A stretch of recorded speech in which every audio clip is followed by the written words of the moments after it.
Dan insya Allah hari ini juga kita akan bahas satu sesi tentang kepemimpinan ya. Ini kepemimpinan ini jadi satu hal yang penting. Jadi kalau misalnya kita pernah dengar ungkapan bahwasannya pelaut ulung itu tidak lahir dari lautan yang tenang ya. Dan hari ini mungkin ungkapan ini menjadi identik dari sesi kita kali ini ya di tengah wabah, dan ini bukan sebuah gejolak juga yang hanya bisa dihadapi atau diatasi oleh pemimpin-pemimpin tangguh ya yang tanpa mengeluh ya.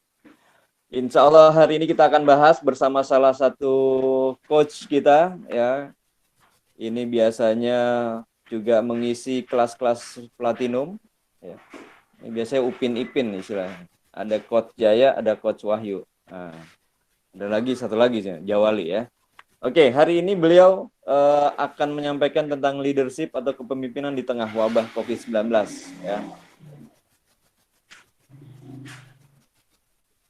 Oke, nah kalau bicara leadership ini banyak tokoh-tokoh besar ya yang lahir dari kekuatan kepemimpinan ini dan memberikan influence atau pengaruh yang besar terhadap banyak orang atau bahkan di tim bisnisnya dan perusahaannya ya, sehingga perusahaannya menjadi lebih maju ataupun growth.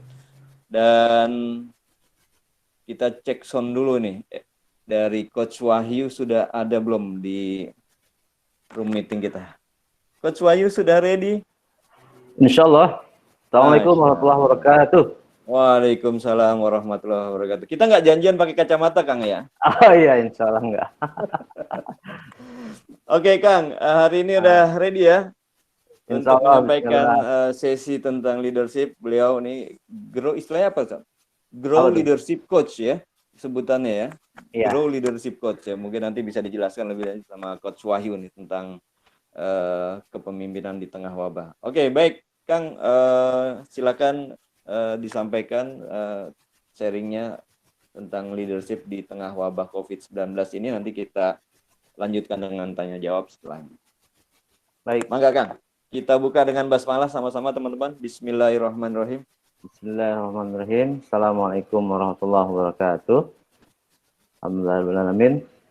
Kalau materi sudah diterima Pak Heri? Materi sudah diterima. Sudah terima ya. Mau ditampilkan melalui kita atau boleh langsung? melalui Pak Heri aja ya.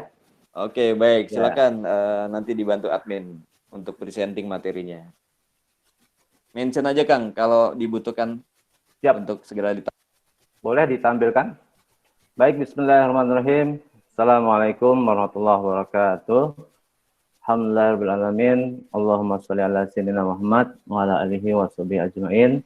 Alhamdulillah, terima kasih Genpreneurs, panitia Genpro yang sudah memberikan kesempatan untuk saya bisa bersama-sama menuntut ilmu nih bersama banyak guru-guru saya di sini insya Allah. Semoga hari ini memberikan banyak manfaat buat kita semua, mendatangkan rezeki berupa pemahaman yang bisa memberikan sebuah amal yang istiqomah, konsisten, kemudian juga tercatat kita sebagai pejuang insya Allah ya. Alhamdulillah hari ini saya ingin sharing berbagi tentang pemimpinan di tengah wabah COVID-19. Kenapa gitu? Kenapa sih ini menjadi satu tema yang penting gitu ya? Kenapa kita harus membahas ini? Karena bagaimanapun tidak bisa kita pungkiri kejadian hari ini bisa jadi salah satu dari akses permasalahan leadership, permasalahan kepemimpinan. Tentunya dengan skala dan level yang berbeda pastinya ya. Nah, kenapa? Karena sejarah senantiasa memanggil ya. Sejarah senantiasa memanggil leader yang menjadikan krisis sebagai peta jalan. Peta jalan akselerasi pengembangan diri potret manusia muslim ideal. Kita bagi seorang muslim memaknai apapun yang terjadi, musibah, bencana itu bisa menjadi sebuah berkah buat kita. Ya. Semoga kejadian hari ini makin membuat kita lebih mempersiapkan proyek kita. proyek kita dalam membangun perahu, seperti halnya inspirasi dari kapal Nabi Nuh ya. Perahu yang kita buat, perusahaan yang kita buat, barangkali menjadi infrastruktur rezeki buat karyawan-karyawan kita. Kita bisa berpikir sejauh mana perahu yang kita buat hari ini kuat dengan gelombang yang ada di luar sana. Dan kita berharap dengan gelombang, dengan krisis saat ini bisa membuat kita akan menyiapkan perahu yang lebih besar lagi, sehingga banyak orang yang bisa menampung di dalam perahu ini. Jadi, sejarah memanggil leader menjadikan krisis sebagai peta jalan akselerasi pengembangan diri potret manusia muslim ideal. Kemudian harapannya dengan adanya musibah ini muncul gitu. Sejarah melahirkan banyaknya leader-leader ya. Karena di setiap krisis kita bisa lihat apakah kita menjadi korban atau kita hanya menjadi penonton atau kita bisa menjadi orang-orang yang membuat krisis ini menjadi kita terdepan. Dicari sejarah, mencari leader yang bisa bergerak, menginspirasikan, membangkitkan semangat, berdaya dan berkontribusi, meneruskan membangun peradaban mulia yang kita bangun. Kita semua masih ingat dengan misi peradaban yang kita bangun ya. Misi peradaban kita masih ingat ya, yaitu perkawinan antara misi spiritual dan misi bisnis. Ya. Ini yang tidak boleh. Dan kita bicara leadership ada cerita tentang karya, tentang inovasi, yang menginspirasi untuk generasi kita nantinya. Harapannya dari sini banyak cerita-cerita buat generasi kita nanti. Bahwa hari ini kita menjadi orang ODP, orang dalam pengawasan Allah. Kita menjadi PDP, pejuang dalam pengawasan Allah. Dan kita positif, semangat, yakin bahwa kita berjuang senantiasa di jalan Allah. Maka harapannya keresahan ini, ketika kita melihat situasi yang ada, keresahan bisa menjadi awal dari kita untuk terus berpikir, bergerak. Bergerak dalam artian, keterpanggilan ini membuat kita terus berpikir, melihat, mencari inovasi apa, langkah-langkah apa, strategi apa yang kira sesuai relevan dengan situasi saat ini. Sedalam apa keresahan terpahat di jiwa pemimpin, kuat itu gelombang pendobrak akan tercipta. Ya. Namun keresahan juga perlu dikelola. Perlu dikelola dan bertransformasi menjadi sebuah amal ya. Menjadi sebuah amal atau rencana kontribusi unggulan. Bukan sekedar hanya sebatas pembicaraan, narasi, tapi kita berharap keresahan ini perlu kita kelola menjadi sebuah gerakan, kepeloporan dari kita semua, menjadi sebuah amal untuk akhirnya muncul rencana-rencana kontribusi unggulan dalam tujuan kita jangka panjang ke depannya seperti apa. Ya, maka kita bukan hanya sambil tentunya kita semua punya tujuan ya. Kita punya tujuan, kita bisa melihat dari tujuan yang kita capai sudah sejauh mana ya. Namun kejadian hari ini bukan berarti membuat tujuan itu berhenti untuk melangkah, tapi kita bisa berpikir gimana caranya untuk strategi apa yang bisa sesuai. Mungkin strategi yang harus kita rubah. Maka dalam situasi saat ini rasanya ya, mungkin banyak ahli yang berbicara, minimal bertahan saja sudah cukup ya. Minimal bukan hanya kita yang bisa melewati krisis ini, tapi juga semuanya bisa kita lalui bersama-sama ya. Semuanya bisa kita lalui bersama-sama. Maka bukan hanya untuk diri sendiri, tapi kita coba mulai membangun ekosistem ini, ekosistem kebaikan ini semakin menguat dan melebar. Kenapa? Karena yang kita cari adalah keberkahan. Apa? Keberkahan. Apa sih keberkahan itu? Kita bisa melihat berkah itu, kalau saya menyimpulkan dengan satu kata, yaitu growth, yaitu apa? Tumbuh. Saya lebih suka itu, mendefinisikan itu. Ya. Berkah menurut Imam Nawawi itu memiliki dua arti. Tumbuh, berkembang, bertambah, serta kebaikan yang berkesinambungan. Tentunya bertambahnya kebaikan terhadap yang lain. Kita ingin kebaikan yang sudah kita bangun tidak hanya berhenti, tapi juga tetap terus berkembang, berkesinambungan. Jadi, seringkali kita hanya melihat bahwa segala sesuatu itu baik ketika banyak, besar, kemudian kaya gitu ya, dan terpegang. Padahal bisa jadi berkah itu tidak hanya itu. Buat apa punya harta banyak, buat apa punya kekayaan omset, aset yang cukup besar, namun kita memiliki kemanfaatan sedikit.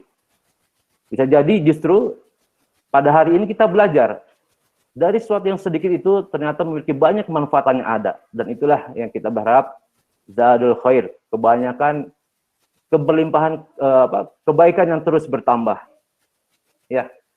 Dan kita juga harus menyadari bahwa keberkahan itu bukan sekedar apa yang kita pegang, tapi kemanfaatan, kebermanfaatan. Kenapa? Pada akhirnya kita juga harus bisa berpikir, berkontemplasi ke dalam bahwa aktivitas hari ini apakah sudah membuat kita semakin dekat dengan keberkahan tersebut. Ya. Jangan-jangan satuan waktu yang kita lalui hingga hari ini, baik dari satuan waktu terkecil, detik, menit, jam, hari, minggu, bulan, dan seterusnya, keberkahan itu masih jauh dari apa yang kita dambakan. Dan pada hari mudah-mudahan dengan krisis ini kita bisa belajar bagaimana satu satuan unit waktu kita ternyata bisa menghasilkan banyak amal, bisa menghasilkan banyak berkahan. Ketika apa? Ketika niatnya itu benar pastinya. Niatnya apa? Niatnya adalah kita ingin keberkahan itu adalah dalam upaya kita bisa menenangkan Allah, ya, menenangkan Allah Subhanahu wa Ta'ala. Ya. Menenangkan Allah, ini menarik ya. Saya dapat dan saya yakin juga sobat genpreneur juga sebagian sudah mendapatkan menenangkan Allah. Jika mereka memperebutkan harta, biarlah kita bisa, biarlah mereka mengambil harta sementara kita fokus kepada keberkahan dan perjuangan. Ya. Menangkan Allah dalam seluruh aspek yang kita bisa. Menangkan Allah dalam seluruh aspek yang kita punya. Maka hari ini kita bisa belajar banyak. Sejauh mana level leadership kita. Dalam skala, dalam ruang yang kecil, katakanlah di rumah, di masyarakat, sebelum kita bicara yang jauh lebih besar dari itu. Ya. Ternyata sejauh ini baru mungkin kita menyadari bahwa ada aset yang barangkali selama ini tidak kita optimalkan dengan baik, yaitu rumah tangga misalnya, itu keluarga. Ya. Kita coba mulai mengambil peran yang selama ini barangkali kita tidak atau kurang menyadari peran kita sebagai seorang kepala keluarga, peran kita sebagai ayah, peran kita sebagai anggota masyarakat. Ya. Mulailah kita coba memenangkan Allah dalam segala skala kepemimpinan kita. Ya. Kalau hari ini kita tidak bisa, hingga mungkin barangkali Ramadan ke depan untuk bisa ke masjid, mungkin kita coba menangkan dengan membuat rumah masing-masing kita adalah menjadi masjid kita. Kita bangun suasana seperti itu. Ya. Kita bangun level leadership kita sebagai imam di rumah, kata Allah. Sehingga kita mengundang keberkahan itu mulai dari hal yang terkecil. Ya. Kita mulai menangkan itu dalam niatan kita. Ya. Sehingga harapannya mimpi kita tidak bergeser. Namun cara kita untuk tetap bisa kita sesuaikan. Ya, menangkan Allah dalam seluruh aspek. Mudah-mudahan ini menjadi upaya kita untuk bisa memperbaiki bisnis proses yang kita punya. Ya. Seringkali kita melihat banyak harta, banyak kepandaian, banyak kecerdasan, tanpa kita sadari kita menganggap itu salah satu aset keunggulan kita. Padahal semua itu bila tanpa izin Allah tidak akan berarti apa-apa. Maka barangkali pada krisis hari ini kita menyadari bahwa kaya, cerdas, pintar, omset banyak, aset banyak, itu tidak akan berarti apa-apa ketika tidak ada di dalamnya izin dan keridhaan Allah Subhanahu wa Ta'ala. Maka kita juga mengingat misi kita ya, bahwa aktivitas amal kita ini harapannya bisa menjadi amal soleh untuk berjumpa Allah Subhanahu wa Ta'ala. Ya. Kita berharap itu menjadi awal untuk husnul khotimah kita, ya, untuk hari yang baik buat kita. Ada sebuah hadis, ya, riwayat Imam Ahmad, Tirmizi, disahihkan oleh Al-Hakim. Ya. Apabila Allah menghendaki kebaikan pada hambanya, maka Allah mempekerjakannya. Para sahabat bertanya, bagaimana Allah akan mempekerjakannya? Rasulullah menjawab, Allah akan memberinya taufik untuk beramal soleh sebelum dia meninggal. Mudah-mudahan hari ini aktivitas amal kita, niat baik kita semua, ya, proyek perahu yang sedang kita bangun, kita berharap semakin banyak orang-orang yang bisa selamat di dalam perahu ini, menghadapi gelombang fitnah yang luar biasa ke depannya. Ini menjadi kebahagiaan kita bahwa Allah memperkerjakan kita. Ya. Semoga ini menjadi taufik untuk kita senantiasa beramal soleh ya, sebelum kita meninggal nanti. Nah, kemudian maka kita harus yakini bahwa pada akhirnya ahli takwa adalah yang akan memberikan solusi terhadap masalah ini. Bukan kecerdasan, kekayaan, omset aset yang banyak, tidak. Tapi pada akhirnya kita meyakini bahwa kita mulai harus detik ini memperbaiki ketakwaan kita. Mulai memperbaiki niat kita. Buat apa? Apakah kemanfaatan kita bangun hanya untuk membesarkan nama kita sendiri? Tentunya kita berharap bukan itu. Ya. Maka ini persis seperti kejadian salah satu sahabat tabi'in yang bernama Ibrahim bin Adham. Ada cerita dari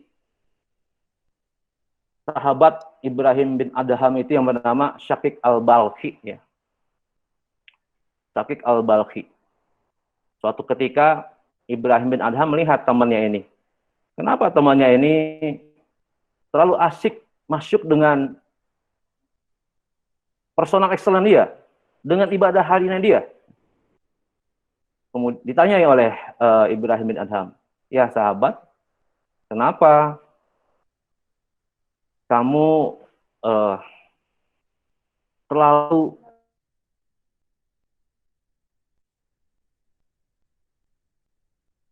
Syaqiq al-Balkhi ini cerita, ya Syekh ya kepada Ibrahim bin Adham, suatu ketika saya sedang berjalan di tengah gurun tandus. Kemudian saya melihat ada burung yang dua sayapnya patah. Kemudian dari situ saya berpikir, bagaimana bisa? Saya yakin burung ini akan mati dalam beberapa waktu ke depan di tengah gurun tandus ini. Sambil dia merenung tafakur begitu, ternyata Allah memberikan jawaban. Datang burung yang dengan dua sayapnya memberi makan kepada burung yang sayap patah tadi, yang kedua sayap yang patah tadi. Dia perhatikan betul burung tersebut. Kemudian dari situ Syaqiq al-Balkhi ini memiliki keyakinan burung yang sayapnya patah saja sudah Allah jamin rezekinya. Apalagi manusia seperti saya. Nah, mindset tadi dipahami betul oleh Syaqiq al-Balkhi. Cuman menimbulkan pemahaman yang salah. Dari situ Syaqiq al-Balkhi fokus saja pada dunia saja. Ditegur keras oleh Ibrahim bin Adham. Kenapa Anda lebih memilih peran sebagai burung yang kedua sayapnya patah? Kenapa tidak memilih burung dengan sayapnya masih kuat tadi yang terbang membantu? Wah, tercengang Syaqiq al-Balkhi mendapat teguran dari Ibrahim bin Adham. Oh iya, ternyata persepsi mindset saya salah. Saya kenapa memilih jadi burung yang bangga disuapi, yang dua sayapnya patah tadi? Kenapa saya tidak memilih menjadi burung dengan kedua sayapnya membantu burung yang lain? Ya. Nah, mudah-mudahan hari ini bisa memperkuat bahwa kita positif berjuang di jalan Allah, bahwa ya hari ini ya manusia seperti burung, dikandangin, dijemur, disemprot ya, kan kayak burung ya.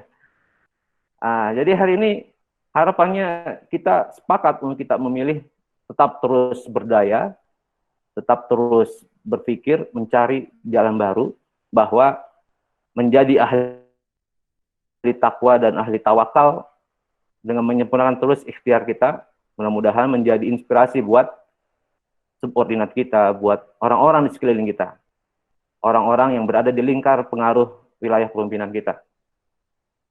Maka dari situ kita akan bisa memahami bahwa krisis ini adalah satu celah, satu cara Allah untuk membuat kita naik kelas. Satu cara Allah untuk membuat umat ini tampil terdepan. Ya. Kita tahu bahwa umat Islam dahulu juga jauh dari peradaban besar, ya, Romawi dan Persia. Ya. Sama kalau saat ini kita sedang berada dalam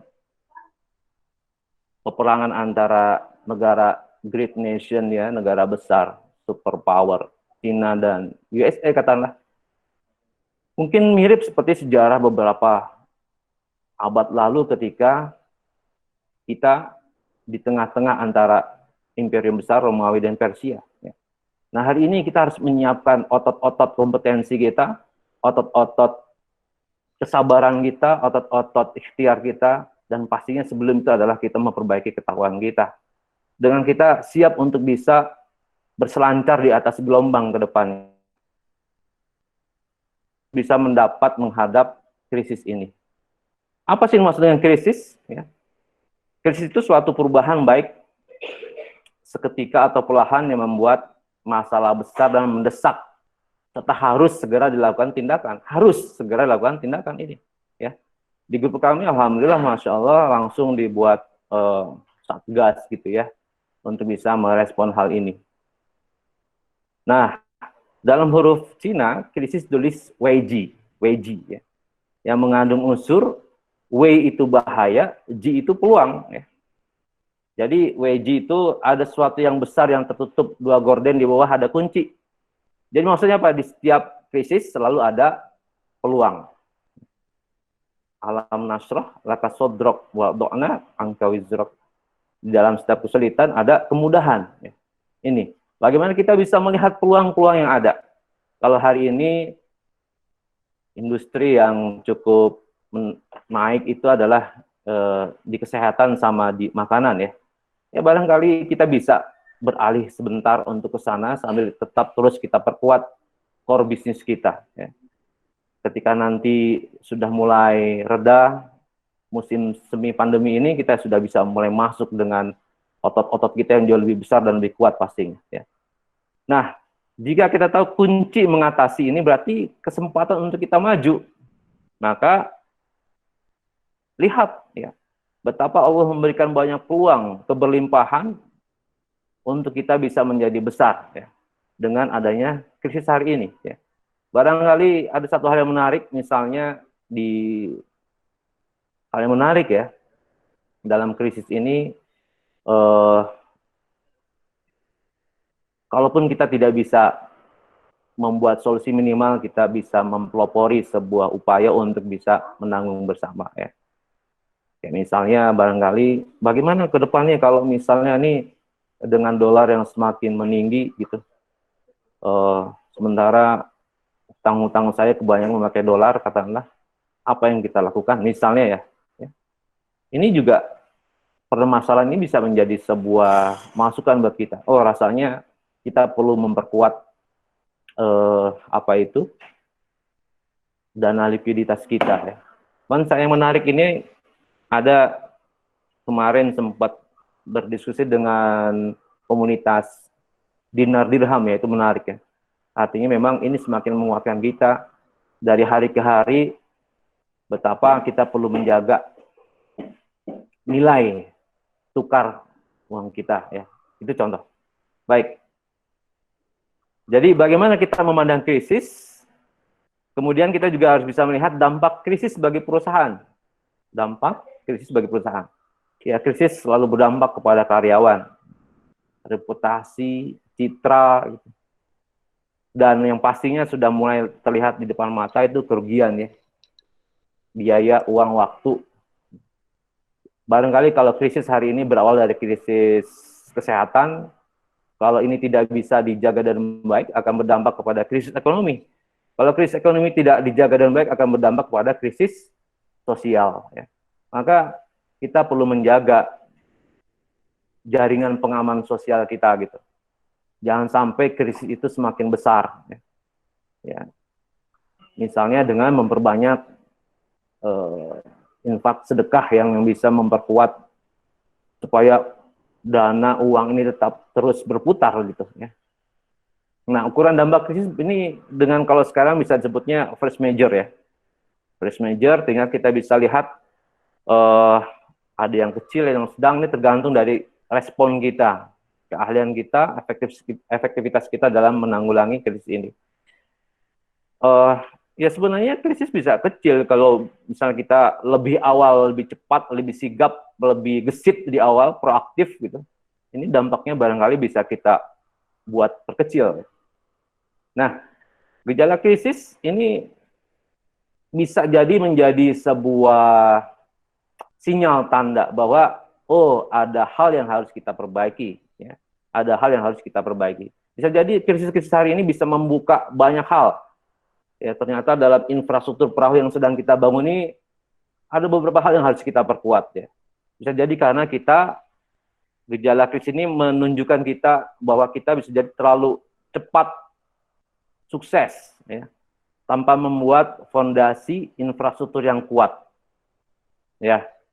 Maka pada hari ini kita bisa melihat oh ternyata dengan krisis ini kita bisa melihat size perahu kita, perusahaan kita baru sebesar ini. Artinya dengan hari ini kita bisa melihat oh hal-hal mana yang harus kita perkuat ke depannya ya.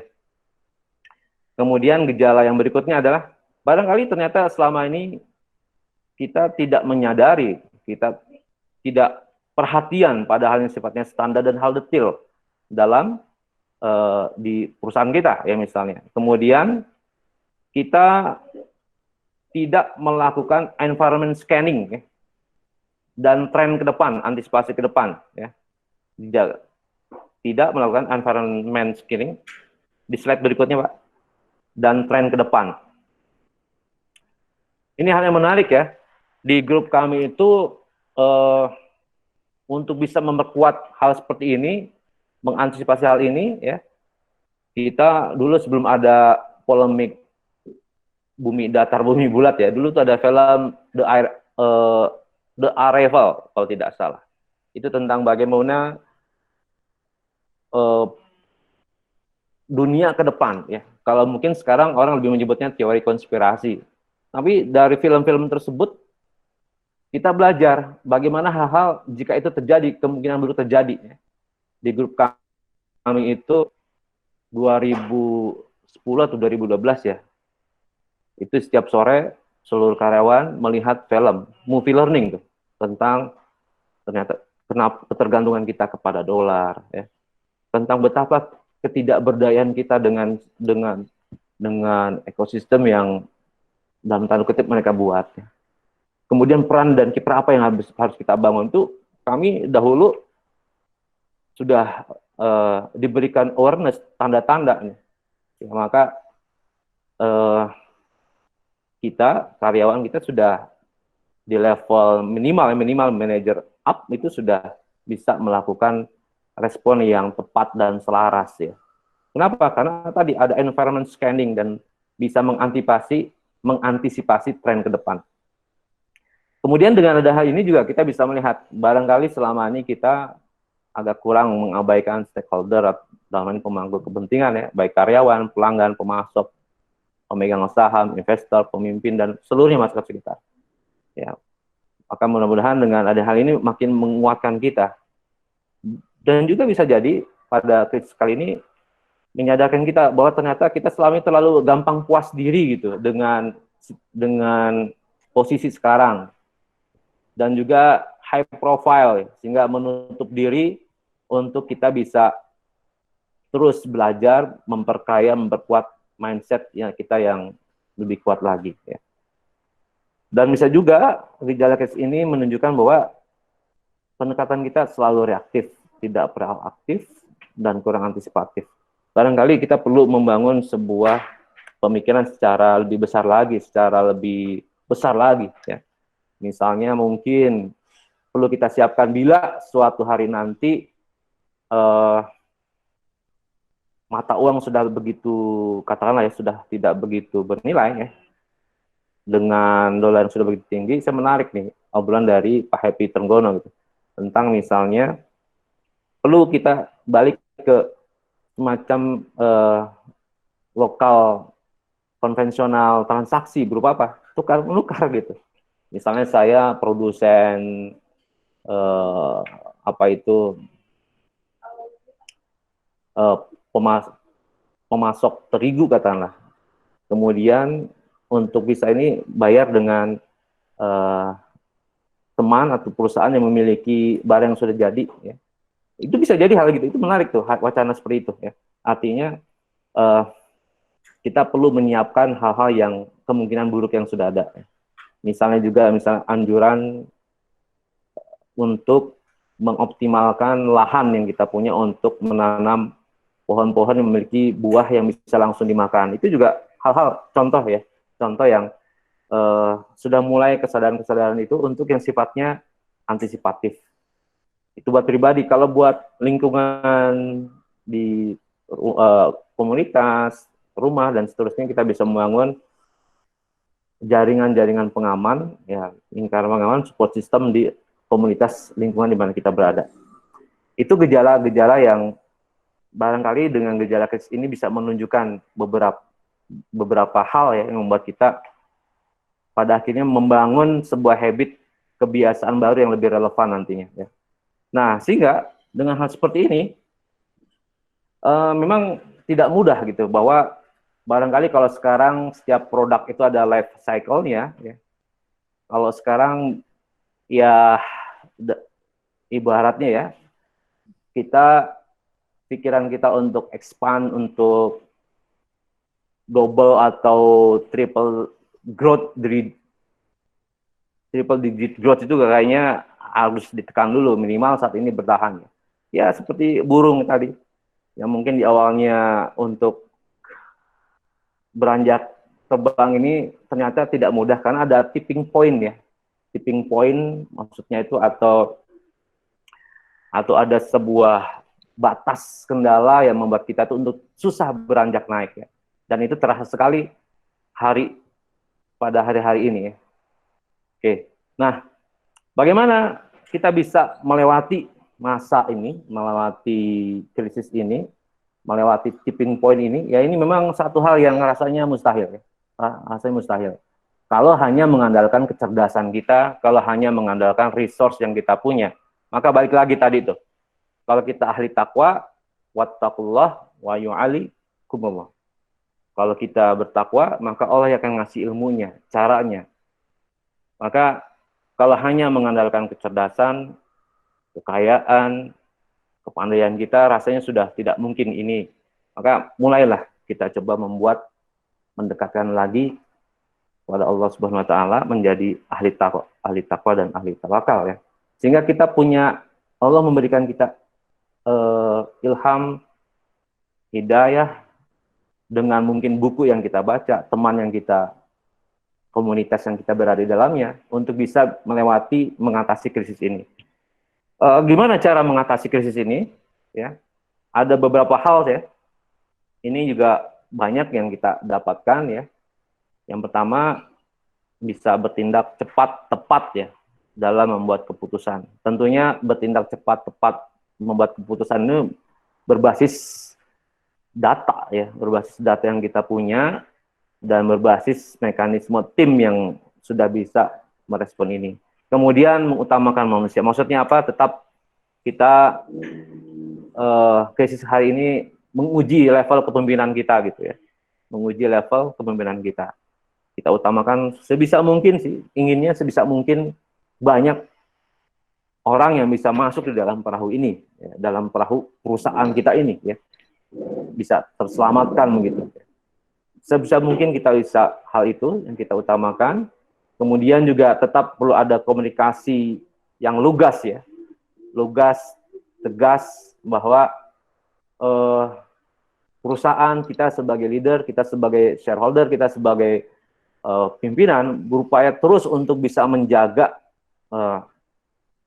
karyawan kita tetap bisa produktif, mesin-mesin ini tetap terus berputar, tapi banyak hal nih yang harus kita pahami dalam force major kayak gini. Ya, pada akhirnya kalaupun kita memilah dan memilih mana yang harus kita dalam tanda kutip diputuskan kontraknya atau di PHK-kan, ya, silaturahim kita tetap terus berjalan, ya. Kemudian mendokumentasikan tindakan, ya. Maksudnya apa? Keputusan kita buat bukan sekedar reaksi dengan lisan, tapi juga berdasarkan tadi, ya, mekanisme, kemudian stroke of the pen dalam sebuah tulisan yang benar-benar terukur, sehingga ini bisa jadi sebuah cerita nih, bahwa kita dalam masa-masa ini loh tindakan-tindakannya. Ya. Sambil juga dengan begitu kita bisa analisa terus apakah tindakannya efektif atau tidak. Kemudian optimalkan teknologi yang kita punya, ya. Mau tidak mau krisis hari ini memaksa kita untuk belajar gitu apa yang disebut dengan 4.0 gitu, ya. Meskipun kita akui infrastruktur teknologi IT di negara ini juga perlu banyak hal untuk kita benahi, ya. Ya, namun hari ini kita menyadari, oh ternyata dari rumah saja kita banyak hal yang bisa kita buat gitu, lebih produktif. Kemudian pimpinlah, beranilah untuk memimpin, beranilah untuk tampil keluar, menyuarakan, menginspirasikan, memelopori tindakan yang kira-kira bisa membuat ketenangan, ya. Dan pastikan, kalaupun ini krisis ini berakhir, pastikan krisis ini berakhir, sampaikan bahwa alhamdulillah kita sudah selesai dari krisis ini, oke, kita sambut. Nah, itu juga perlu ada statement kayak gitu, ya. Ya, ini yang ini cara mengatasi krisis yang pernah disampaikan ketika saya dapat, ya, waktu itu yang disampaikan oleh Pak salah satu pimpinan Bogasari, ya, dalam mengatasi krisis di 98. Barangkali meskipun memang krisis hari ini sangat jauh berbeda dengan krisis di tahun 98. Kemudian ada 7 langkah leader di saat krisis. Yang pertama, tetapkan tujuan. Ini pastikan tetapkan tujuan. Realitas hari ini, present state hari ini adalah begini, ya. Sementara desire, apa yang kita inginkan itu adalah di sana. Nah, tetap kita harus melangkah, ya, dengan barangkali merevisi langkah-langkah kita. Pandangan kepada visi, langkah-langkah kepada proses. Nah, itu juga harus dipastikan begitu. Jelaskan bahwa ada banyak hal yang harus kita revisi, mungkin juga lebih cepat lagi, lebih agile lagi, lebih lincah lagi, dan ini perlu dikomunikasikan. Perlu dikomunikasikan bahwa kebijaksanaan apapun yang kita ambil, bagaimanapun akan mengurangi atau bahkan menghilangkan sisi kenyamanan karyawan, ini juga harus dipahami. Ya. Maka berkomunikasi dengan mereka. Ini juga perlu sampaikan langkah-langkah yang tetap kita perlukan. Kemudian bertindak dengan berani mengambil resiko, ya. Berani mengambil resiko, karena hari ini ya semua berhenti nih. Mesin produksi semacam, uang semacam, ya, cash flow semacam juga berdampak sekali. Kemudian bersikap tegas, tidak menunda-nunda dalam pengambilan keputusan. Kemudian kuasai situasi, ya, ambil inisiatif. Artinya informasi boleh kita ambil, tapi kita bisa memilah dan memilih informasi mana yang membuat kita lebih terjaga kewarasan kita, tetap terjaga hal-hal yang membuat kita tetap bisa mengambil langkah-langkah proaktif, inisiatif gitu. Tetap terjaga nalar kita, ya, tidak terburu-buru. Maka ini perlu kita kuasai situasi ini. Ya. Kemudian pimpin dengan keteladanan. Keteladanan yang bisa memberikan ketenangan buat karyawan, ya. Oh, buat bawahan, buat subordinat gitu. Oh, ternyata pemimpin kita sudah mengambil langkah antisipatif. Ternyata memikirkan kita juga loh gitu. Ternyata memberikan hope, harapan gitu.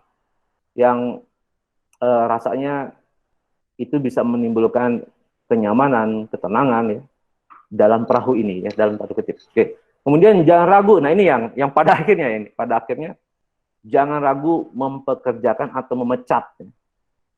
Tentunya setelah ada pemetaan karyawan, ya. Bagaimanapun ini langkah dramatis yang pada akhirnya harus kita pilih, ya. Maka kalau di kami kemarin Coach Jaya sudah sampaikan, sudah mengeluarkan kebijakan untuk misalnya tidak memperpanjang karyawan kontrak ya. Kemudian juga ada beberapa hal kebijakan yang cost reduction ya. Biaya-biaya mana yang perlu kita kurangi ya.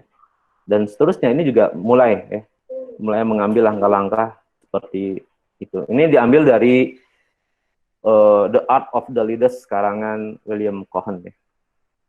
Maka ya juga yang terpenting adalah bagaimana dalam situasi krisis ini kita semua tetap bisa menjaga value diri kita masing-masing. Ini yang terpenting. Jangan malah membuat keputusan atau krisis yang ada ini menjadi pembenaran gitu. Pembenaran tadi, ingat cerita yang burung tadi. Ah, saya mah menunggu saja. Tidak. Kenapa kita tidak memilih menjadi burung dengan kedua sayapnya tetap terus ya, memberikan, memberdayakan. Maka situasi krisis hari ini memaksa kita untuk bagaimana kita tetap menjadi pribadi yang bernilai ya. Pribadi yang bernilai ya. Seperti apa? Yang bernilai itu adalah kita tetap bisa membuat aktivitas hari ini menjadi bahan hikmah pembelajaran buat kita. Learn but no action, it's mean nothing learn. Jadi dari krisis ini apa nih yang bisa membuat otot kompetensi kita bertambah kuat gitu. Kemudian kesabaran apa yang membuat kita semakin kuat sehingga kalau mengambil cerita Khalifah Umar bin Khattab ya, ketika Khalifah Umar bin Khattab meminta tambahan pasukan, 4 orang tambahan pasukan waktu itu panglimanya Amr bin As kalau tidak salah. Kemudian apa yang dilakukan oleh Umar? Umar hanya mengirim 4 orang. Ya, 4 orang sahabat.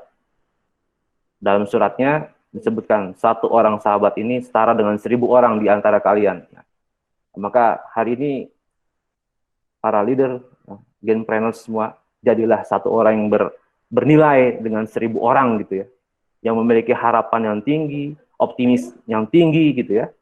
Kemudian tidak hanya sebatas itu, dia bisa mengambil banyak pembelajaran dari krisis hari ini. Ya, maksudnya apa? Belajar itu bukan sekedar nggak ada aksi, tapi mulai harus kita pikirkan mindset baru apa, kebiasaan baru apa ya. Aktivitas baru apa nih membuat kita terus bernilai ya. Kemudian dari hal tersebut akan memunculkan kebiasaan baru apa ya. Mungkin awal mulanya kita tidak terbiasa dengan di rumah ya. Tapi pada akhirnya bisa jadi wah ternyata di rumah pun kita bisa jauh lebih produktif. Ternyata di rumah pun misalnya ada peluang bisnis baru yang mungkin bisa kita lakuin ya. Kita jalanin sendiri misalnya. Yang hal menarik kemarin itu ketika ini contoh ya di perumahan saya itu ada yang mengambil inisiatif untuk mengambil jasa untuk pengantarannya. Ketika ojol dan seterusnya enggak ini dia setiap pagi nge-share, mention ke grup WhatsApp itu. Saya mau ke daerah sini ya.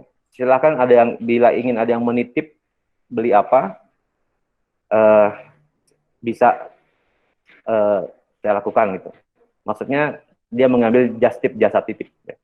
Jadi sekalian keluar, akhirnya ada yang nitip printer, ada yang nitip macam-macam. Nah, itu kan dari mengambil niche market di tetangganya saja menjadi sebuah hal peluang baru. Ya. Take new action, aktivitas baru, kemudian take new habits, kebiasaan baru. Dan pada akhirnya kebiasaan baru ini mengambil hasil baru. Ya, ini pada akhirnya tetap dalam situasi hari ini bagaimana banyak hal ternyata dan pada akhirnya kita nyaman nantinya nih ya. Nyaman yang mungkin awal mulanya tidak begitu nyaman dengan Zoom meeting, dengan Google Meet, dengan aktivitas online, lama-lama kita terbiasa. Yang mungkin awal mulanya belum menyiapkan aktivitas digital marketing, pada hari ini memaksa kita untuk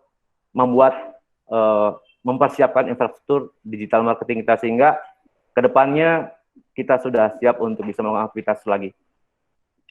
Kemudian secara pribadi bagaimana agar tetap bernilai ya? Agar tetap bernilai, coba lihat kira-kira ada 2 kata yang bisa kita maknai jauh lebih berdaya lagi nih, ya. Yaitu new ya. Hal baru apa nih yang kira-kira bisa kita hasilkan ya? Seringkali kan kita itu adalah aktivitas yang berulang ya. Hari yang sama diulang dalam mingguan, dalam seminggu diulang menjadi dalam sebulan diulang lagi menjadi setahun begitu ya. Kenapa kita tidak mulai merumuskan kembali hari baru apa nih yang membuat kita jauh lebih bersemangat? Bagaimana hari ini bisa jauh lebih bersemangat, hari ini bisa jauh lebih menginspirasikan, hal baru apa gitu, one thing, satu hal apa nih membuat saya tetap tumbuh? Ini barangkali harus kita tanya pada diri kita sendiri. Satu aktivitas apa yang membuat kita tetap tumbuh? Satu aktivitas apa yang hari ini membuat kita tetap semangat? Ya. Apa gitu. Kemudian dari situ tindak lanjutnya adalah next ya. Next itu adalah tindak lanjut ini yang memiliki kesinambungan ya. Biasanya amal baik akan mengundang amal baik yang lainnya. Begitu juga amal jelek akan mengundang teman-teman yang lain ya. Contoh misalnya, kalau pagi hari kita sudah bisa bangun lebih awal, kemudian yang biasanya malas berolahraga menjadi lebih berolahraga, pada akhirnya banyak kebaikan-kebaikan yang bisa kita himpun ya. Dan akhirnya setelah itu ya adalah bagaimana kita bisa mempertahankan kebaikan yang sudah ada ini untuk jauh lebih baik lagi. Mempertahankan kebaikan yang sudah ada ini jauh lebih baik lagi, dan kemudian kita tingkatkan lagi. Sehingga tadi kita terhindar dari aktivitas yang membosankan, terhindar dari aktivitas pengulangan tanpa makna dengan apa? Cari aktivitas yang baru, new, kemudian adalah tindak lanjutnya apa nih yang tetap memiliki dampak manfaat ke depan. Kemudian ulangi dengan skala yang jauh lebih baik lagi. Dengan skala pertumbuhan yang minimal 0,0 sekian, ada pertumbuhan lah. Lebih baik dari yang kemarin, lebih baik dari yang tadi. Nah, itu membuat kita tetap terus menilai. Jadi, new, next, better. Kira-kira agenda apa nih yang bisa kita rumuskan pada satuan waktu yang kita punya. Sehingga satuan waktu kita memiliki amal yang jauh lebih banyak. Maka pada akhirnya,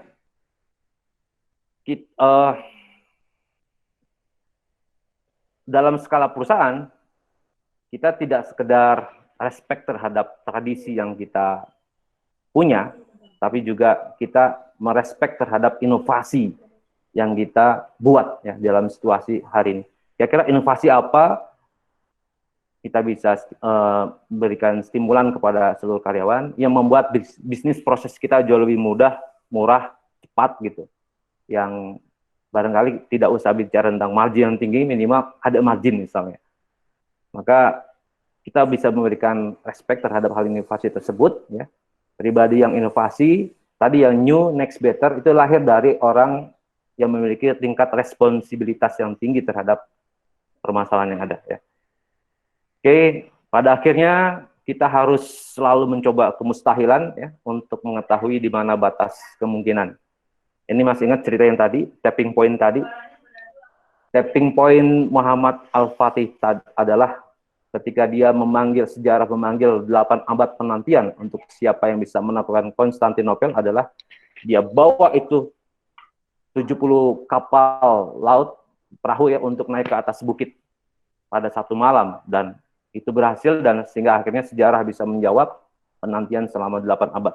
Nah, pada hari ini barangkali perputaran sejarah hari ini juga menantang kita untuk bisa menguji sejauh mana batas kepemimpinan kita dalam skala dan dampak yang kita punya hari ini untuk coba menghasilkan sebuah inovasi apa ya, bisnis proses apa yang bisa kita buat jauh lebih mudah, murah gitu, berdampak kemanfaatannya berkali-kali lipat insya Allah. Itu saja, semoga hari ini bisa memiliki banyak kemanfaatan untuk sharing hari ini, barangkali bisa sesi tanya jawab buat sobat Genpreneur semuanya. Terima kasih. Assalamualaikum warahmatullahi wabarakatuh. Waalaikumsalam warahmatullahi wabarakatuh. Terima kasih Coach Wahyu yang sudah sharing tentang experience. Baik, kita bacakan pertanyaan dari Asa Channel ya. Asa Channel ini nama aslinya siapa ya sebenarnya nih? Selama ini akunnya Asa Channel tapi namanya belum kelihatan. Tanya, sudah banyak usaha yang saya lakukan dan gagal. Oh, itu biasa. Kalau kata Dahlan Iskan, silakan habiskan jatah kegagalanmu.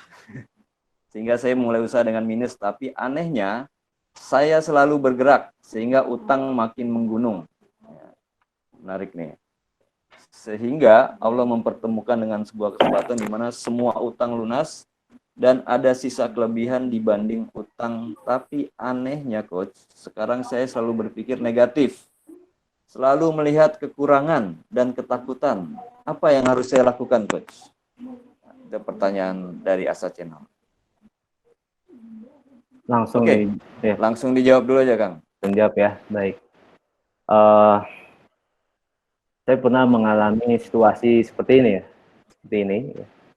Ketika banyak hutang gitu ya, kemudian ya ada hal yang mungkin nggak perlu saya cerita di sini, tapi saya merasakan itu. Nah, baiknya sih sebaiknya kalau alhamdulillah hari ini saya sudah tidak ada hutang-hutang yang membuat resah ya. Jadi sebisa mungkin ada restrukturisasi, ada relaksasi, ada komunikasi, sampaikan dengan force major seperti situasi sekarang.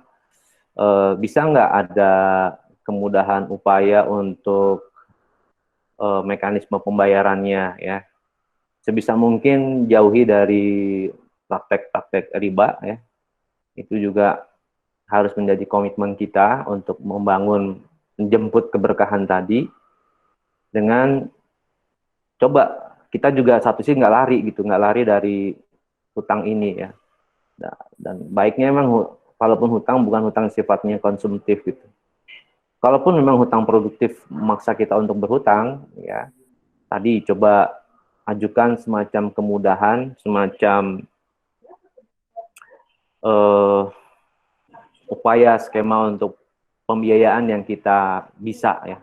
Ingat, kita tidak lari dari tanggung jawab ini untuk membayar hutang, tapi kita coba terus membangun, mencari kira-kira ada nggak solusi yang sama-sama enak nih, win-win buat kita bersama. Misalnya mungkin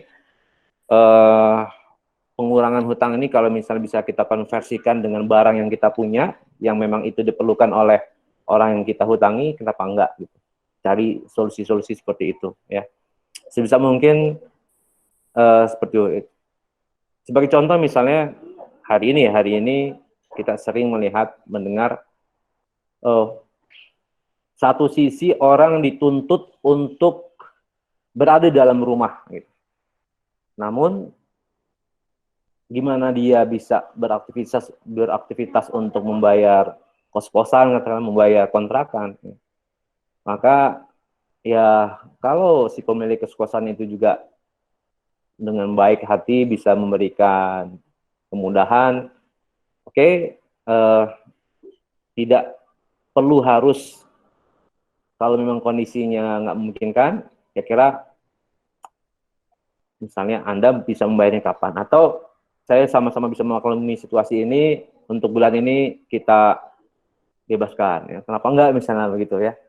Itu contoh saja artinya ketika ada perputaran uang yang tersendat, mungkin kita bisa mengambil solusi alternatif dari pemanfaatan dana zakat, infak, sedekah gitu. Secara jangka pendek ya pemanfaatan untuk itu. Itu kita bisa coba cari, barangkali ada teman kita yang bisa membantu untuk itu ya. Tapi yang pasti tidak lari dari tanggung jawab untuk hutang ya. Begitu barangkali Kang Heri dan Asa Channel ya, Asa Channel. Ya, oke, baik. Terima kasih coach. Nah, itu tadi direspon juga dengan Bu Eliati itu, Bunda Eli ya. Oh, Itu Bunda Eli ya. perlu diterapi ya. Mungkin ini salah satu opsi juga yang mungkin bisa dipilih ya, Asa Channel nih. Solusinya Benar. bisa jadi ada aspek traumatik kalau kata Bu Eli ya. Nah, traumatik ini yang harus digali dan dirilis sekali ya, biar tidak rasa takut, itu tidak berulang terus ya. Kira-kira gitu Bu Eli ya. Tolong nanti komisinya. Oke, baik. Ini ada usulan dari Agansun ya. Oke, Pak Agansun mengusulkan ada materi lagi. Oke, nanti kita masukkan ya usulannya Agansun ya. Bagaimana peluang bisnis cepat memulihkan krisis pasca pandemi. Insya Allah. Besok ada sesi bagaimana menyiapkan musim semi atau menyambut musim semi pasca pandemi bersama Coach Fahmi ya. Mungkin itu salah satu topik yang kita taruh di sana, Kang Agansun. Iya. Bu Eli mau Siap, langsung Pak terakhir? Heri, siap. Siap. Bu Eli Insya Allah silahkan. kalau di Women Entrepreneur kita akan bikin kelas family therapy. Family therapy karena memang terapi keluarga ya, karena memang di era seperti ini kita melibatkan seluruh keluarga gitu. Iya. Ya kan? Penting itu, Bunda. Nah, family therapy dengan pendekatan Virginia Satir yang sangat terkenal itu. Wow. Insya Allah saya mulai di WE dulu, di Women Entrepreneur dulu ya. Wow, beruntung Mantap. sekali para woman entrepreneur ya, langsung disambut sama VP-nya ya. Oke, itu dulu kabar dari saya. Oke Assalamualaikum Bu, nanti warahmatullahi di broadcast wabarakatuh. Bu infonya Bu, gabung Ya. di grup woman entrepreneur. Yang Ikhwan mau bergabung mungkin harus harus pakai jilbab, Harus pakai jilbab. potong kumis dan jenggot. Oke, mungkin bisa dikirim istrinya dulu ya Bunda ya, yang mau bergabung dengan kelasnya Bu Eliati. Siap. Bisa bergabung, kirim dulu couple-nya dulu ya. Wah, iya pasangannya Mohon dulu ya. maaf untuk yang jomblo ya, segera akhiri jomblo Anda gitu.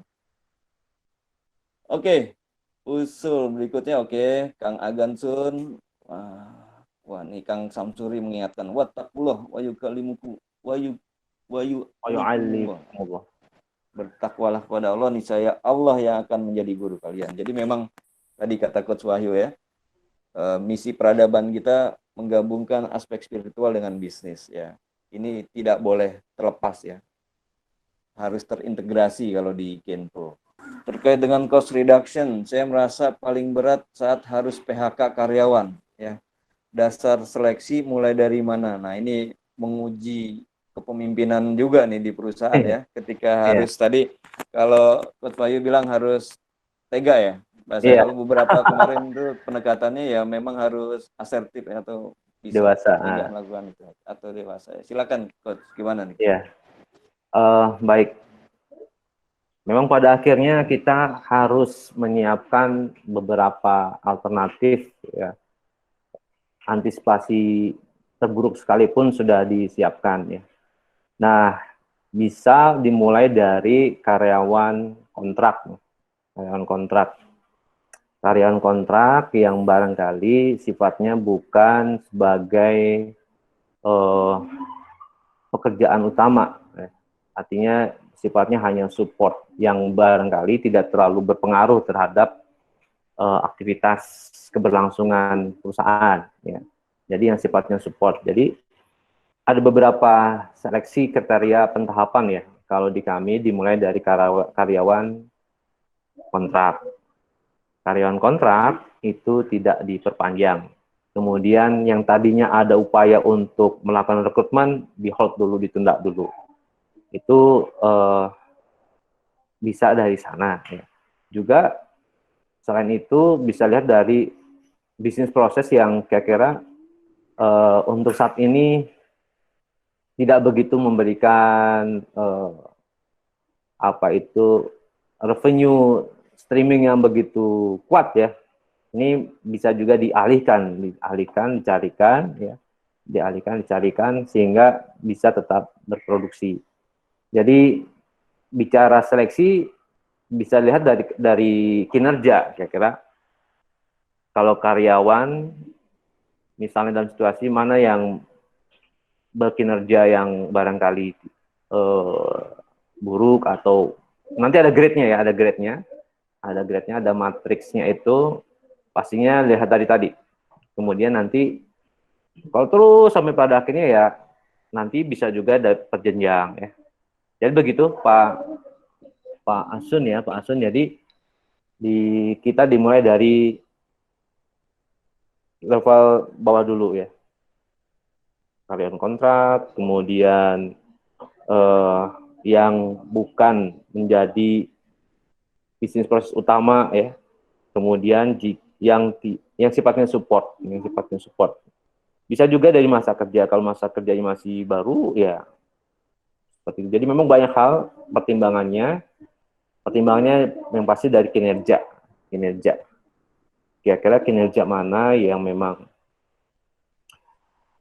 tidak begitu memberikan dampak terhadap situasi hari ini, kita mulai yang sifatnya support. Tapi untuk yang sifatnya utama, ini bisa terus tetap kita jaga begitu. Begitu Pak Asun, ya. Barangkali mangga kalau ada yang ingin menambahkan juga silakan Pak Heri. Bagaimana mensikapi rekan bisnis yang merampok dana di rekening bersama bisnis perusahaan? Masya Allah. Yang nilainya besar dan sangat besar tanggung jawab dengan pihak ketiga. Bagaimana mensikapi dan solusi dari bisnis kawannya saya yang sedang terjadi musibah tersebut? Wah, ini baik ya. Mensikapi rekan bisnis merampok dana di rekening bersama, Masya Allah ya. Masya Allah. Silakan Coach. Ya ini, ya.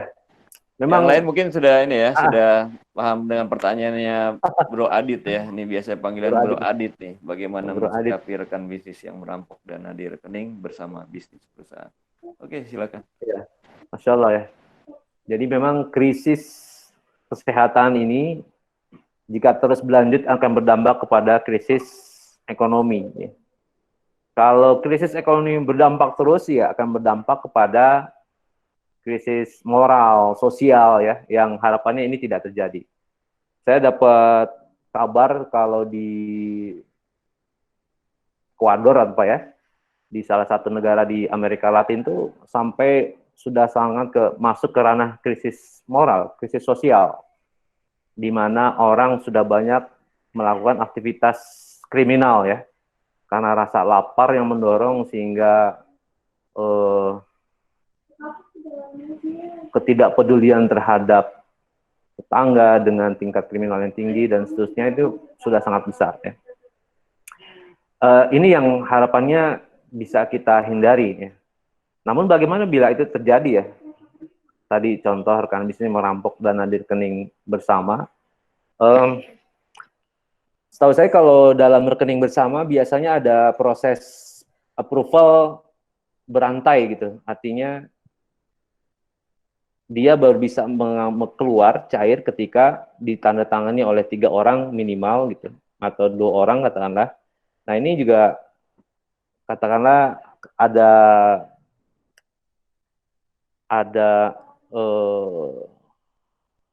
bentuk fraud di situ ya, entah itu pemalsuan tanah misalnya ya di sini barangkali belajar apa ya, pada akhirnya belajar keikhlasan gitu dari kita.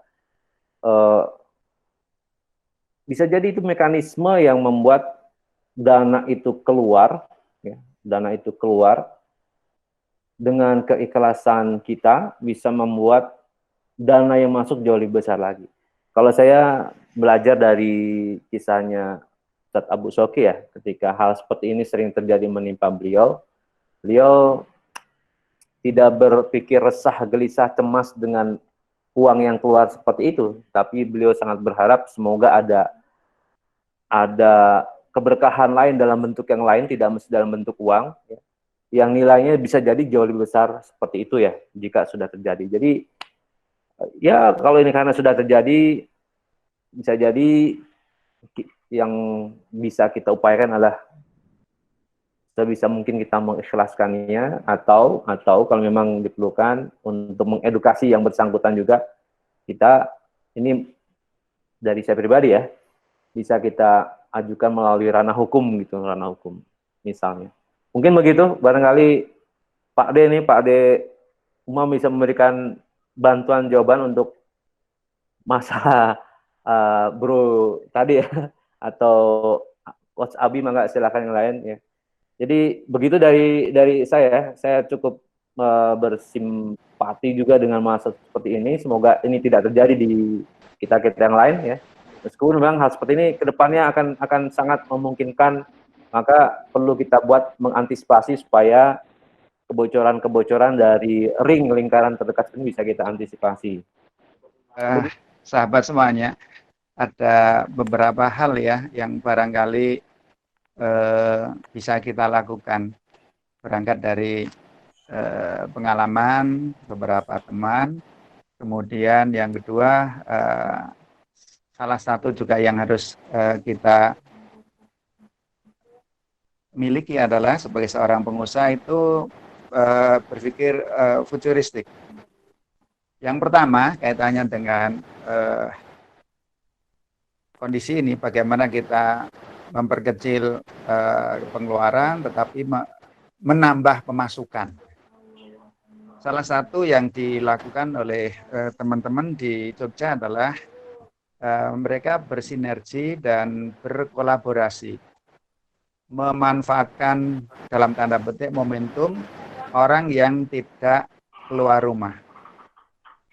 Maka untuk wilayah 3 chapter di Jogja, Yogyakarta, Sleman, dan Bantul, ini membuat layanan belanja antar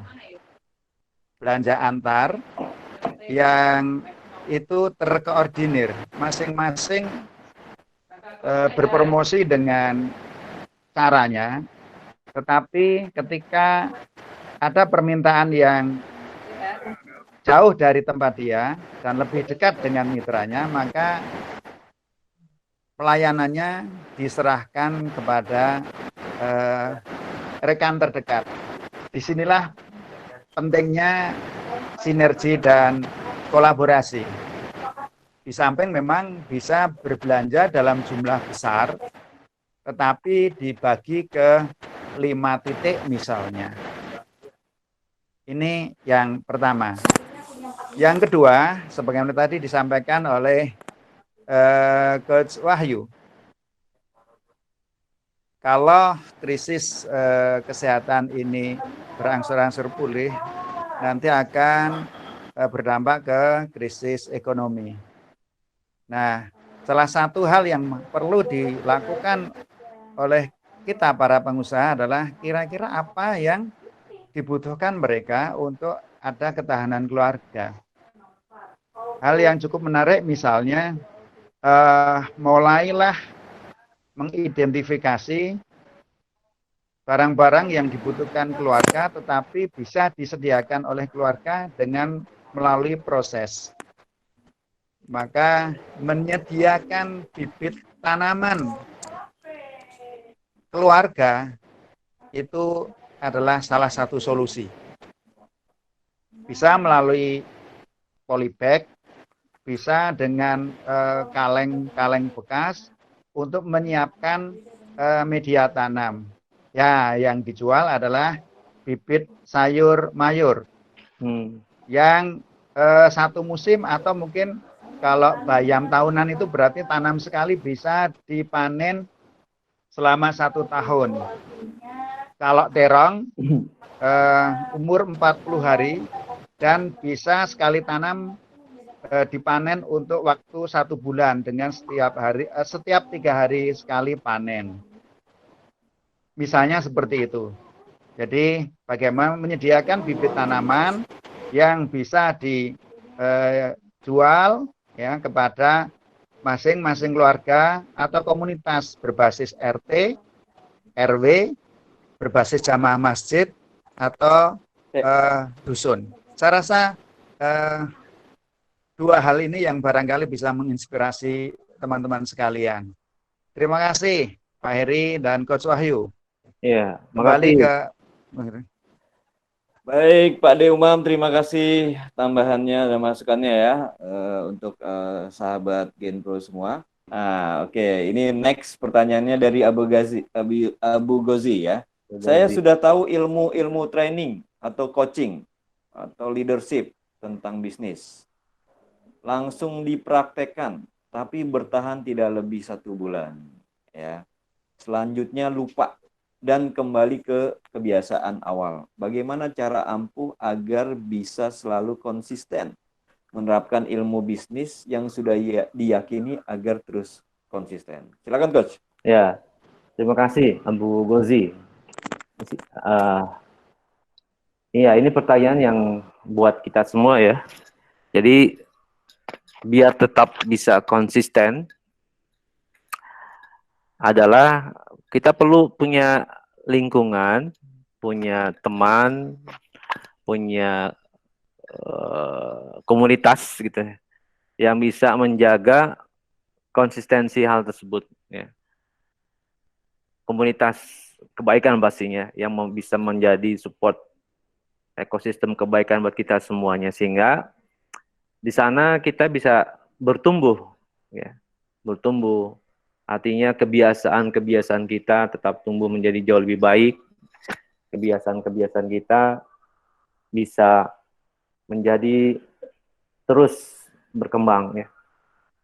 Karena memang ilmu itu kan ujungnya adalah amal ya, ujungnya adalah amal. Dan dengan amal juga, dengan perbuatan juga, itu yang membuat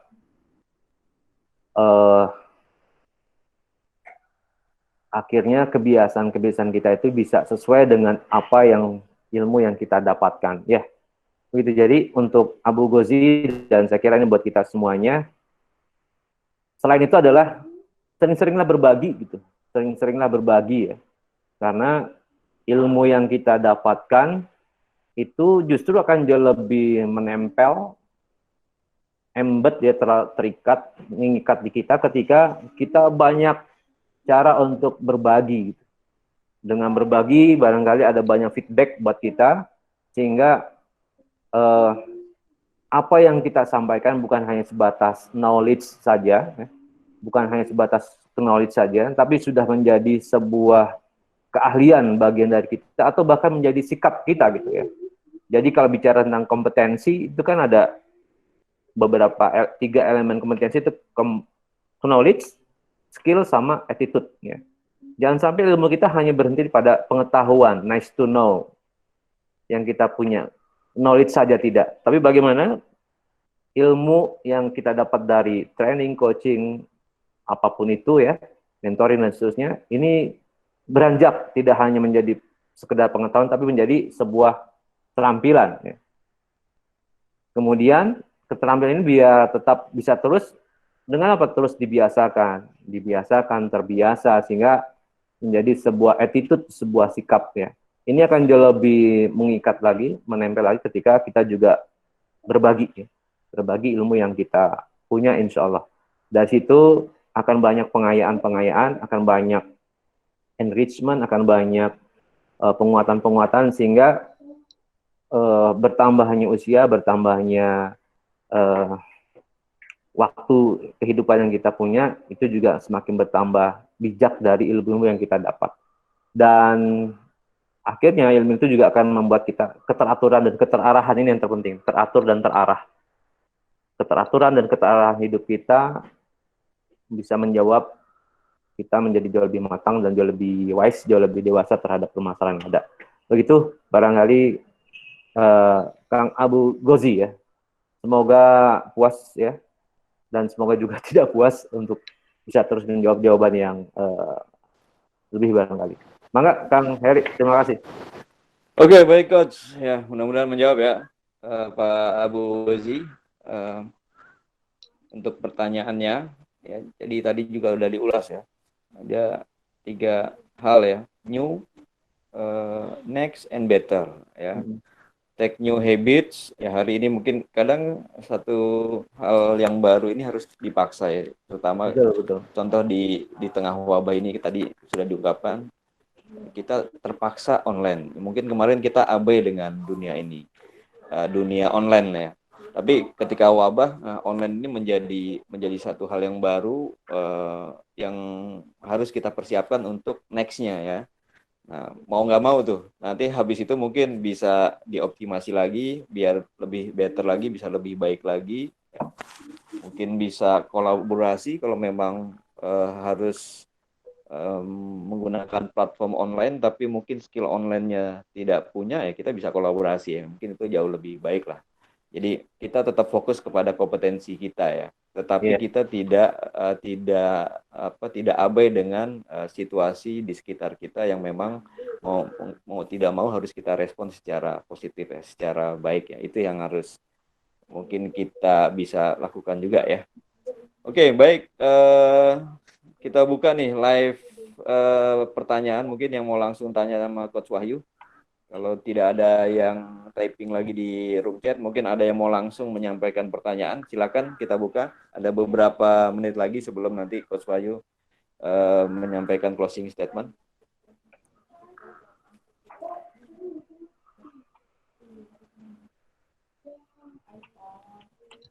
Oke.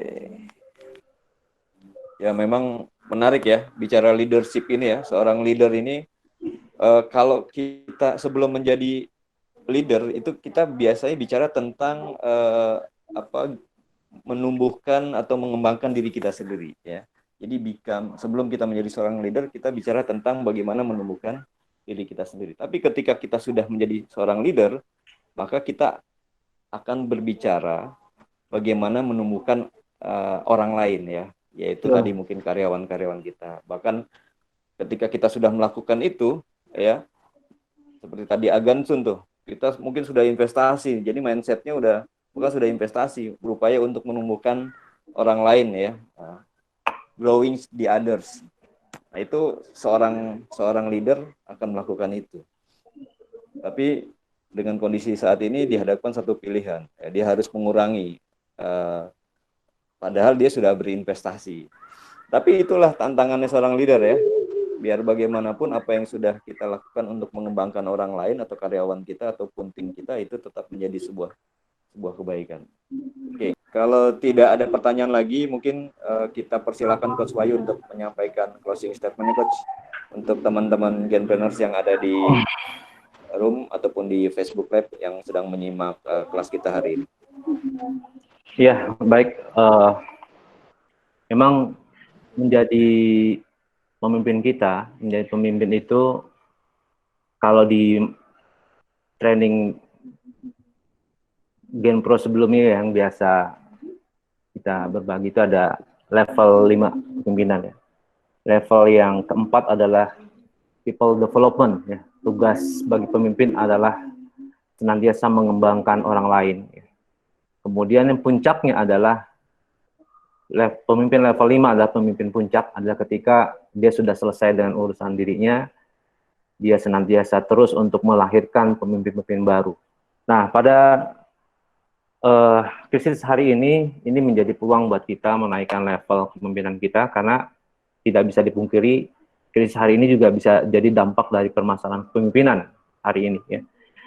Kita perlu belajar mencari titik lemah, ancaman, peluang, dan kekuatan bangsa ini ya secara sistematis, barangkali melalui random data collection, sistematisasi, kemudian bisa kita analisis sehingga kita bisa memiliki big picture ke depannya akan permasalahan krisis saat ini, sehingga dari big picture ini kita bisa punya solusi yang saya kira bisa kita selesaikan secara bersama-sama ya. Kita perkuat lagi ekosistem kebaikan kita ini sehingga kedepannya kita bisa memiliki daya tahan imunitas terhadap krisis selanjutnya. Seiring kompetensi kita bertambah, knowledge kita bertambah, sikap kita bertambah, dan attitude kita bertambah semakin selaras, sehingga diharapkan krisis ini bisa melahirkan pemimpin-pemimpin baru untuk menjawab sejarah kedepannya. Terima kasih, senang berbagi dengan Sobat Genpreneurs semuanya. Semoga kita bisa terus dalam komunitas senantiasa berbagi dan belajar. Dari saya cukup, terima kasih Kang Heri. Dan tentu tadi bicara tentang leaders ya, sebagaimana disampaikan ada 7 langkah leader di saat krisis. 7 langkah leader di saat krisis ya, tetapkan tujuan Anda. Tadi mungkin ada yang minta diulang sedikit. Jadi 7 langkah leader di saat krisis, tetapkan tujuan Anda, berkomunikasi dengan mereka yang Anda pimpin. Ya. Yang ketiga, bertindak dengan berani, ya, keberanian mengambil resiko, atau kemudian selanjutnya bersikap tegas ya, tidak menunda-nunda dalam mengambil keputusan, ya, termasuk keputusan untuk tadi mengurangi karyawan ya dalam kondisi saat ini, itu juga hal yang mungkin ujian kepemimpinan ya. Kemudian kuasai situasi, ambil inisiatif ya. Dengan kondisi kita hari ini, kita harus memperbanyak ide-ide dan kemudian jangan lupa mengeksekusi ide tersebut ya. Terus kemudian yang keenam, pimpin dengan keteladanan. Terakhir, jangan ragu mempekerjakan atau memecat ya, adanya pemilahan atau pemetaan karyawan yang cakap bekerja tadi. Sudah dikasih tipsnya juga sama Coach Wahyu, memilih dari mana mulainya gitu ya. Itu sudah disampaikan juga. Jadi memang seorang leader nih harus tahu jalannya ya. Kata John C. Maxwell gitu, the leader is one who knows the way ya. Habis itu ya harus udah tahu jalannya dijalanin ya. Goes the way. Dan terakhir harus show the way ya, memberi tahu ya, jalan, jadi keteladanan kita juga. Ini jalannya kayak gini nih yang mau kita capai ya, kira-kira begitu. Baik, terima kasih sekali lagi Genpreneurs, dan saya infokan juga sebelum saya tutup program kita untuk kelas online besok bersama Coach Fahmi ya. Beliau biasanya menyimak juga nih, tidak ketinggalan setiap pagi. Coach Fahmi menyimak melalui FB Live, dan juga kemarin beberapa hari juga sempat join di kelas kita ya. Menyimak terus. Mudah-mudahan ini akan jadi sharing ilmu lagi untuk melengkapi kelas-kelas sebelumnya. Oke, besok bersama Coach Fahmi ini nanti juga akan langsung dipandu oleh Abah Iwan Kurniawan. Ya, kita akan bicara tentang bagaimana menyiapkan musim semi pasca pandemi ya. Tadi ada pertanyaan bagaimana recovery, bagaimana memilih industri, 8 industri yang mungkin akan booming, itu sudah disebut oleh Coach Ahmad Gojali. Nah, mungkin besok bagaimana lebih lanjut lagi ya menyiapkan kita menyambut musim semi dari 8 industri yang kemarin sudah disebutkan. Oke, sampai ketemu untuk kelas besok bersama Coach Fahmi di jam yang sama, jam 8 sampai jam 10 waktu Indonesia Barat. Dan tentunya kita mengundang sahabat Genpro semua untuk hadir ataupun join lebih awal ya. Karena Coach Fahmi ini menargetkan besok sekitar 1.500 ya. Challenge ini harus 1.500 yang mendapatkan manfaat dari sharing beliau di kelas online ini. Jadi silakan sahabat Genpro juga menyebarkan link kelas online kita, karena kelas online ini gratis ya. Biar kita berbagi kemanfaatan di tengah wabah ini dengan berbagi ilmu ya, berbagi pengalaman, dan besok bersama Coach Dr. Fahmi. Oke. Baik, kalau begitu terima kasih atas kebersamaannya sampai hari ini, sampai jam 9 lewat berapa sekarang nih?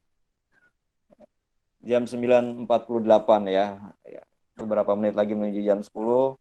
Terima kasih semuanya. Mohon maaf kalau misalnya ada yang kurang berkenan, dan buat teman-teman yang mau promo, kirim slide-nya boleh ya. Kirim sampel produk juga boleh kalau mau dipakai sama hostnya. Silakan ya. Nanti bisa kontak ke admin Genpro di 081298501211 atau 1211 ya. Sampai ketemu. Assalamualaikum warahmatullahi wabarakatuh. Kita tutup dengan doa kafaratul majelis.